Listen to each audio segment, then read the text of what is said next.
कहानी की शुरुआत में एक ऊंचे पहाड़ के शिखर पर एक कपल को दिखाया जाता है। लड़के का नाम हाल है और लड़की का नाम सहारा है। वैसे तो हाल एक प्रोफेशनल पर्वतारोही है, मतलब वो उन लोगों की जान बचाता है जो पहाड़ों पर फंस जाते हैं। पर अभी वो यहाँ अपनी गर्लफ्रेंड के साथ आया हुआ है और अब वो खुद यहाँ पर फंस चुका है। वो यहाँ से नीचे नहीं जा सकता क्योंकि उसके घुटने में दर्द बहुत ही ज्यादा बढ़ चुका है। इसीलिए इन्हें रेस्क्यू करने के लिए एक टीम आती है। इस टीम में गैब्रियल नाम का एक लड़का है जो पहाड़ों पर चढ़कर हाल तक पहुँचने का प्रयास कर रहा है। ये दोनों बहुत अच्छे दोस्त हैं। इसी के साथ वहाँ पर एक हेलीकॉप्टर भी आ जाता है। इस हेलीकॉप्टर की पायलट का नाम जेसिका है जो गैब्रियल यानी गिव की गर्लफ्रेंड है। जेसिका अपने हेलीकॉप्टर को उस पहाड़ी पर लैंड नहीं कर सकती जहाँ हाल और सहारा है, क्योंकि वो जगह काफी छोटी है। इसलिए उसे अपना हेलीकॉप्टर सामने वाली दूसरी पहाड़ी पर उतारना पड़ता है। फिर जेसिका वहाँ से लोहे की एक वायर उस पहाड़ी तक भेजती है जहाँ ये लोग फंसे हैं, ताकि इस वायर के सहारे ये सब हेलीकॉप्टर तक पहुँच सकें। सबसे पहले हाल इस वायर को पार करके हेलीकॉप्टर तक सुरक्षित पहुँच जाता है। इसके बाद सहारा की बारी आती है, पर जब सहारा वायर के बिल्कुल बीच में पहुँचती है तभी अचानक उसकी बेल्ट खुल जाती है और वो हवा में लटक जाती है। उसके नीचे 4000 फुट गहरी खाई है। अगर वो गिरी तो उसका बचना असंभव है। गिव तुरंत वायर पर जाकर उस तक पहुँचने की कोशिश करता है। हाल उसे रोकता है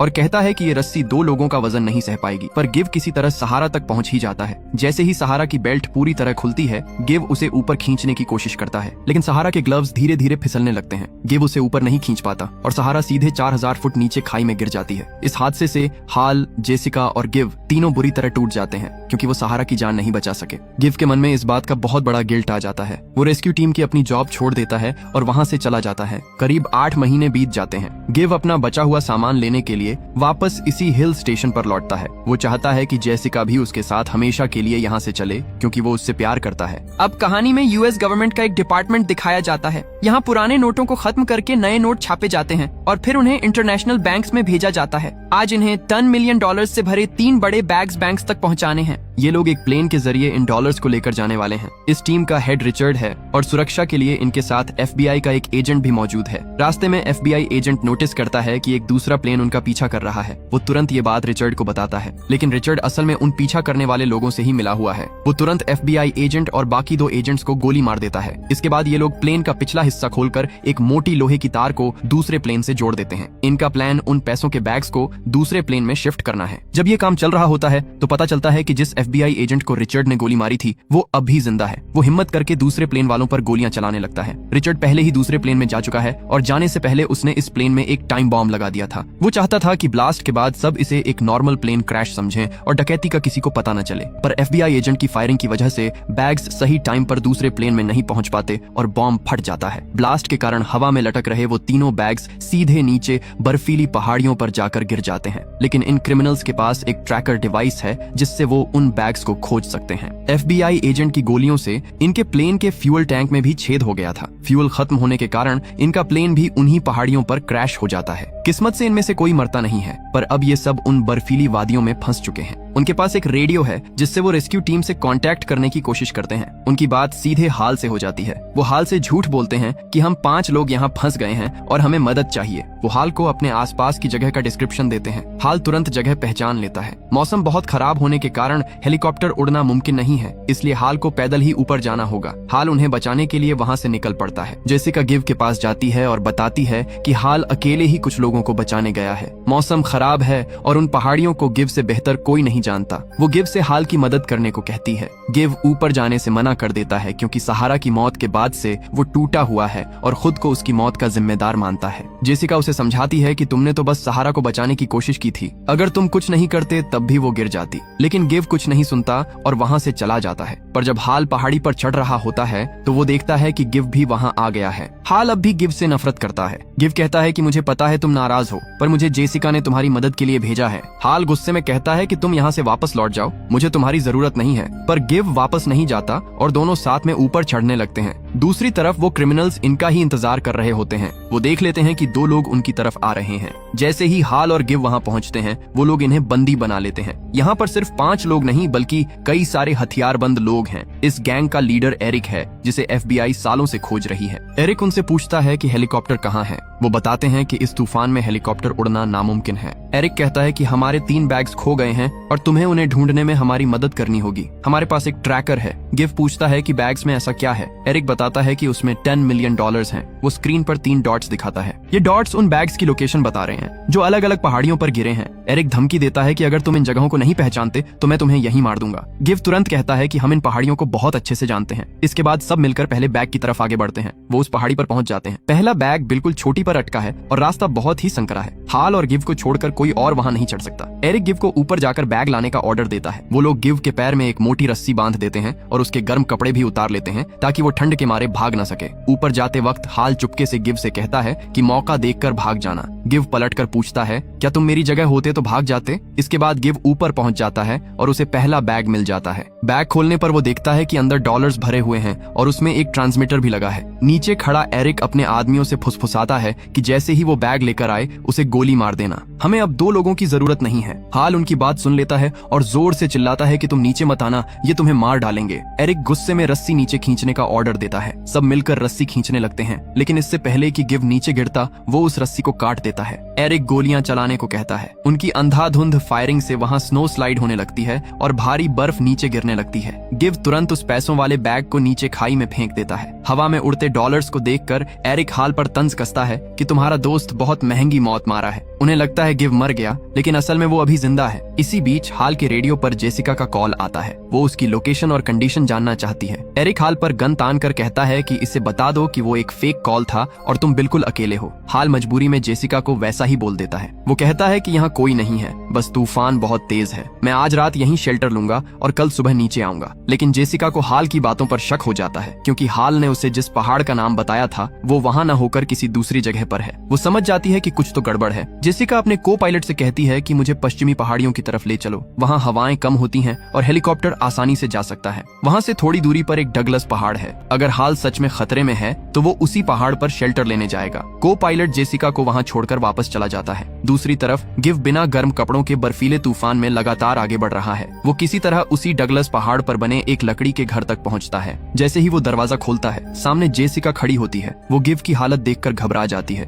गिव उसे सारी बात बताता है। वो कहता है कि प्लेन क्रैश में क्रिमिनल्स के पैसों वाले 3 बैग्स खो गए हैं। अगर उन्हें वो बैग्स मिल गए तो वो हाल को पक्का मार देंगे। हमें किसी भी तरह उनसे पहले दूसरे बैग तक पहुंचना होगा। जेसिका जरूरी सामान ले लेती है और दोनों उस बैग को खोजने निकल पड़ते हैं। इधर हाल, एरिक, रिचर्ड और बाकी लोग भी दूसरे बैग के करीब पहुंच चुके हैं। रिचर्ड का ट्रैकर बताता है कि बैग यहीं कहीं है। जब वो खुदाई करके बैग निकालते हैं और खोलते हैं तो अंदर पैसों की जगह सिर्फ $1 का नोट मिलता है। उस नोट पर लिखा होता है वांट टू ट्रेड, यानी कि क्या तुम सौदा करना चाहते हो। एरिक समझ जाता है कि गिव अभी जिंदा है और पैसे उसी के पास हैं। वो अपने आदमियों को उसे ढूंढकर मारने भेजता है, लेकिन गिव इन पहाड़ियों के चप्पे चप्पे से वाकिफ है। वो बड़ी चालाकी से उन सारे आदमियों को मार देता है। जेसिका और गिव एक सुरक्षित चट्टान पर छुप जाते हैं। ठंड से बचने के लिए वो उन डॉलर्स में आग लगा देते हैं, क्योंकि उनके पास आग जलाने का कोई दूसरा रास्ता नहीं था। गिव कहता है कि इससे महंगी आग मैंने जिंदगी में कभी नहीं देखी। अगली सुबह हाल और एरिक तीसरे बैग की तरफ बढ़ते हैं। हाल जानबूझकर उन्हें लंबे रास्ते से घुमा रहा है। वो जानता है कि बैग मिलते ही ये उसे मार डालेंगे। वो चाहता है कि गिव और जेसिका उनसे पहले वहां पहुंच जाएं। जेसिका और गिव भी तीसरे बैग की ओर जा रहे हैं। वो एक शॉर्टकट लेते हैं जो पहाड़ियों के बीच बनी एक सुरंग से होकर जाता है। एरिक को पता चल जाता है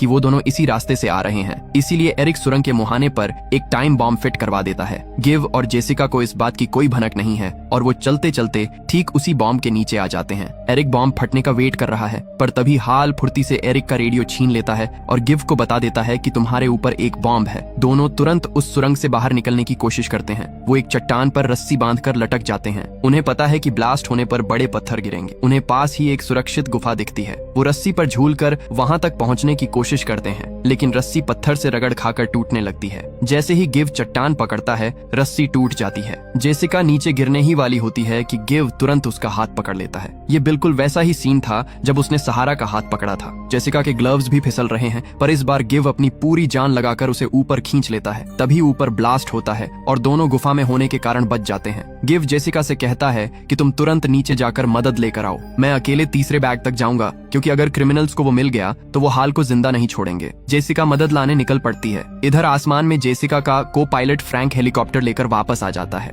मौसम साफ होने के कारण उड़ान भरना आसान है। हेलीकॉप्टर को आता देख एरिक एक चाल चलता है। वो अपने ही एक आदमी को बर्फ पर जख्मी की तरह लेटा देता है। फ्रैंक जैसे ही मदद के लिए नीचे उतरता है उसे गन पॉइंट पर ले लिया जाता है। हाल कुछ कर पाता उससे पहले ही वो लोग फ्रैंक को गोली मार देते हैं। फ्रैंक हाल के सामने ही दम तोड़ देता है। मरने से पहले फ्रैंक चुपके से हाल के हाथ में एक छोटा चाकू थमा देता है ताकि वो अपनी रक्षा कर सके। अब क्रिमिनल्स के पास हेलीकॉप्टर है। रिचर्ड कहता है कि हमें उड़कर तीसरे बैग तक जाना चाहिए, पर हेलीकॉप्टर की पायलट बताती है कि इसमें इतना फ्यूल नहीं है, हम सिर्फ शहर तक नीचे जा सकते हैं। एरिक रिचर्ड से बैग का लोकेशन ट्रैकर मांगता है और पासवर्ड पूछता है। रिचर्ड पासवर्ड देने से मना कर देता है और दोनों में बहस हो जाती है। गुस्से में एरिक उस फीमेल पायलट को गोली मार देता है। वो कहता है कि अब सिर्फ मैं ही हेलीकॉप्टर उड़ा सकता हूँ, तुम जाओ और वो बैग ढूंढकर मेरे पास लाओ। इसके बाद रिचर्ड, हाल और एक गुंडा बैग ढूंढने निकल पड़ते हैं। लोकेशन के पास पहुंचने पर गुंडा कहता है कि मैं इस हाल को यहीं मार दूंगा। रिचर्ड बैग लेने आगे बढ़ जाता है। गुंडा हाल पर गन तानता है, लेकिन हाल तुरंत फ्रैंक का दिया हुआ चाकू उसके पैर में घोंप देता है और उसी की गन छीनकर उसे ढेर कर देता है।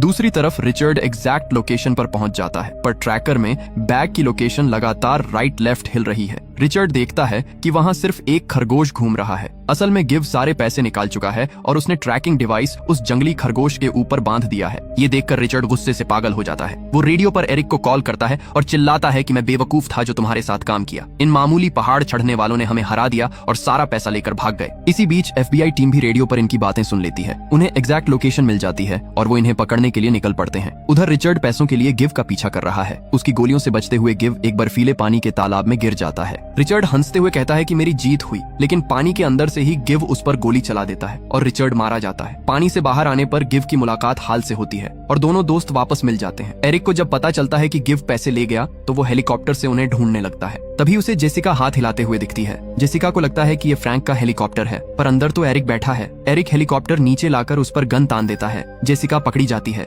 एरिक रेडियो पर गिव से कहता है कि तुम्हारी साथी मेरे कब्जे में है, अगर उसकी जान बचानी है तो सबसे ऊंची चोटी पर मेरे पैसे लेकर आ जाओ। जेसिका की आवाज सुनकर गिव तुरंत सारे पैसे लेकर उस चोटी पर पहुंच जाता है। एरिक हेलीकॉप्टर लेकर आता है। गिव कहता है कि पहले जेसिका को सुरक्षित नीचे उतारो, फिर पैसे ले जाओ। एरिक जेसिका को नीचे उतार देता है। इसके बाद गिव बैग लेकर आगे बढ़ता है, पर जैसे ही हेलीकॉप्टर पास आता है गिव उस पैसों वाले बैग को हेलीकॉप्टर की पंखुड़ियों पर मार देता है। बैग फट जाता है और सारे डॉलर्स हवा में उड़ जाते हैं। साथ ही जिस वायर से एरिक ने जेसिका को उतारा था उसमें एक हुक लगा होता है। गिव फुर्ती से उस हुक को वहीं लगी एक लोहे की ग्रिल में फंसा देता है। इस ग्रिल से जुड़ी एक लंबी सीढ़ी नीचे तक जाती है। ग्रिल में फंसने के कारण हेलीकॉप्टर आगे नहीं बढ़ पाता और चट्टान से टकराकर क्रैश हो जाता है। गिव और एरिक दोनों हेलीकॉप्टर पर लटक जाते हैं। नीचे 4000 फुट गहरी खाई है। हेलीकॉप्टर के भारी वजन से वो सीढ़ियां टूटने लगती हैं। इससे पहले कि सब कुछ नीचे गिरे गिव छलांग लगाकर चट्टान पकड़ लेता है। हेलीकॉप्टर और एरिक दोनों खाई में गिर जाते हैं। एरिक का खेल खत्म हो जाता है। गिव ऊपर आता है जहां जेसिका और हाल मौजूद हैं। सारा खतरा टल चुका है और सहारा की मौत की वजह से हाल के मन में जो नाराजगी थी वो भी अब खत्म हो चुकी है। दोनों फिर से पक्के दोस्त बन जाते हैं। तभी वहां FBI का हेलीकॉप्टर पहुंचता है। वो इनसे इनकी पहचान पूछते हैं। ये हंसते हुए कहते हैं कि हम यहाँ की रेस्क्यू टीम हैं। FBI वाले कहते हैं कि अपना ख्याल रखना, हम जल्द ही मेडिकल टीम भेजेंगे। और इसी के साथ ये शानदार फिल्म यहीं पर खत्म हो जाती है। तो दोस्तों, आपको ये कहानी कैसी लगी कमेंट करके जरूर बताना और इसी तरह की कहानियों के लिए हमारे चैनल को सब्सक्राइब जरूर कर